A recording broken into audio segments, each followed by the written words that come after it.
मध्य पूर्व में ईरान और इजरायल के बीच तनाव इस वक्त चरम पर है। इजरायल ने ईरान के नतांज परमाणु संयंत्र और अन्य सैन्य ठिकानों पर हमला किया, जिसके बारे में ईरान को 2 से 3 दिन पहले चेतावनी मिली थी। फिर भी ईरान अपने हवाई रक्षा प्रणाली के बावजूद इस हमले को रोकने में नाकाम रहा। आइए अब ईरान की वायु रक्षा प्रणाली, इजरायल की हमले की रणनीति, इस असफलता के कारणों को हम समझते हैं।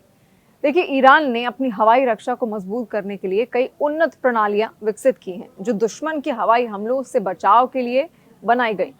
इनमें शामिल है S-300। ये रूस से खरीदा गया एक लंबी दूरी की वायु रक्षा प्रणाली है, जो 150 किलोमीटर तक के लक्ष्यों को निशाना बना सकती है। ये हाई ऑल्टीट्यूड यानी कि ऊंचाई पर उड़ने वाले विमानों, मिसाइलों और ड्रोन को रोकने में सक्षम है। ईरान के पास लगभग 4 से 6 S-300 बैटरी हैं, जो प्रमुख शहरों और सैन्य ठिकानों की रक्षा करती हैं। और दूसरा है बवर 373। ये ईरान की स्वदेशी वायु रक्षा प्रणाली है, जो S-300 का विकल्प मानी जाती है। ये 200 से 250 किलोमीटर की दूरी तक लक्ष्य को मार गिराने में सक्षम है और ऊंचाई पर उड़ने वाली मिसाइलों को भी ये निशाना बना सकती है। इसे 2019 में तैनात किया गया था, लेकिन इसकी प्रभावशीलता पर सवाल उठते रहे हैं। खोरदाद 3 और 15 ये मध्यम दूरी की प्रणालियां हैं, जो 75 से 150 किलोमीटर की दूरी तक काम करती हैं।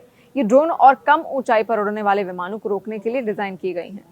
फिर है शाहीन और तिरान। ये छोटी दूरी की प्रणालियां हैं, जो 20 से 40 किलोमीटर की दूरी तक काम करती हैं। स्थानीय रक्षा के लिए सबसे ज्यादा उपयोगी हैं। ईरान ने इन प्रणालियों को नतांज जैसे संवेदनशील ठिकानों के चारों ओर तैनात किया था, ताकि किसी भी हवाई हमले को रोका जा सके।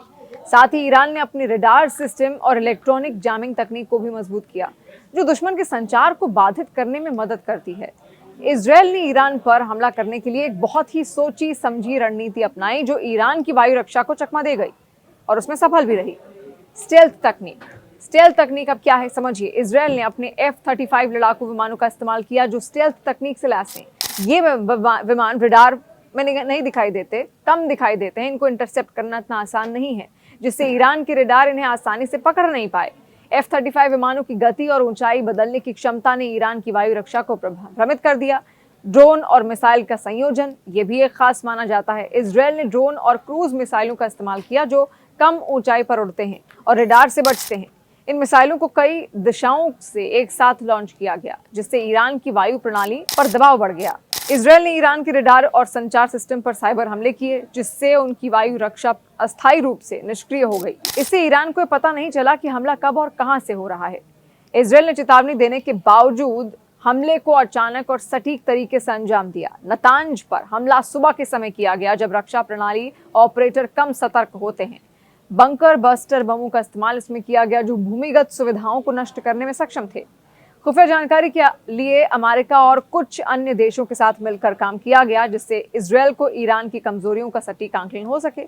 ईरान को 2 से 3 दिन पहले चेतावनी मिली थी कि इजरायल हमला कर सकता है, फिर भी वो इसे रोकने में नाकाम रहा। इसके बहुत सारे कारण हैं। देखिए, तकनीकी सीमाएं इसमें हो सकती हैं, यानी कि ईरान की वायु रक्षा प्रणालियां जैसे बवर 373 और खोरदान 15 आधुनिक स्टील्थ तकनीक के सामने कमजोर साबित हुई। इन प्रणालियों का परीक्षण युद्ध के हालात में नहीं हो पाया।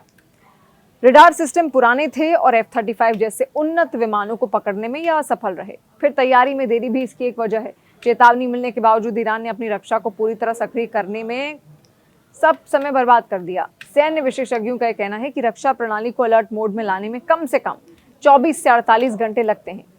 नतांज के आसपास अतिरिक्त बलों की तैनाती भी अधूरी ही रही थी। इसके अलावा साइबर हमले का प्रभाव।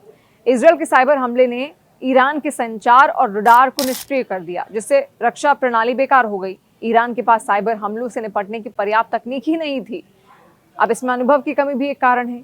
ईरान ने पिछले कुछ दशकों में बड़े पैमाने पर हवाई हमले का सामना नहीं किया था। इससे उसकी सेना को वास्तविक युद्ध की स्थिति में जवाब देने का अनुभव नहीं था।